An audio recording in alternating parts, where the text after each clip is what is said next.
नमस्कार मित्रांनो, काही वेळा इतिहास फक्त पुस्तकांमध्ये नसतो, तो असतो एखाद्या मूर्तीत, एखाद्या वस्त्रात किंवा एखाद्या लखलखीत तलवारीच्या पात्यात, जिथं काळ थांबतो आणि स्मृती जागे होतात.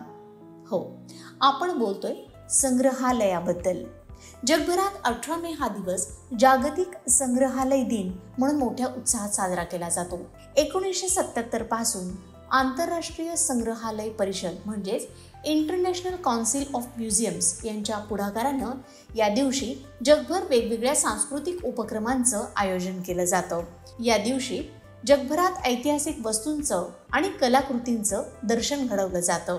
संग्रहालय म्हणजे केवळ इतिहास नव्हे, तर तो आपला सांस्कृतिक वारसा आहे. आपल्या भारतातही अनेक प्रकारची संग्रहालयं आहेत. काही अत्यंत प्रसिद्ध आणि काही अशी की ज्यांची आपल्याला माहिती नाही. अशाच भारतातल्या अनोख्या आणि थक्क करणाऱ्या संग्रहालयांबद्दल आपण आपल्या या मालेतून जाणून घेणार आहोत.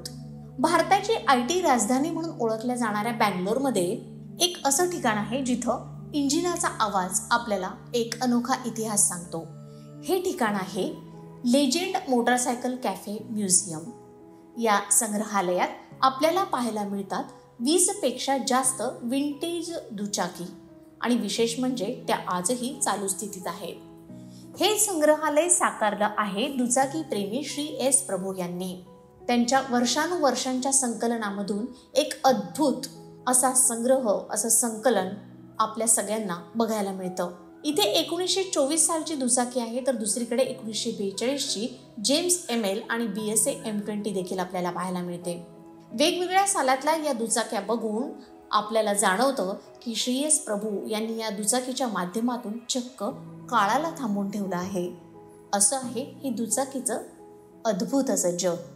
जर तुम्ही मोटरसायकलचे अर्थात दुचाकीचे शौकीन असाल तर नक्कीच बँगलोरला जाऊन या संग्रहालयाला भेट द्या.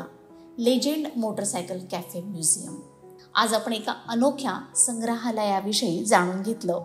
जागतिक संग्रहालय दिनाचं निमित्त साधून आपण एक मालिका सुरू केली आहे. आजच्या भागात आपण एका अनोख्या संग्रहालयाबद्दल जाणून घेतलं. अशाच काही अनोख्या संग्रहालयाबद्दलही जाणून घेणार आहोत पुढच्या भागांमधून. आजचा हा भाग आणि ही माहिती तुम्हाला कशी वाटली याविषयी अभिप्राय द्यायला विसरू नका. धन्यवाद.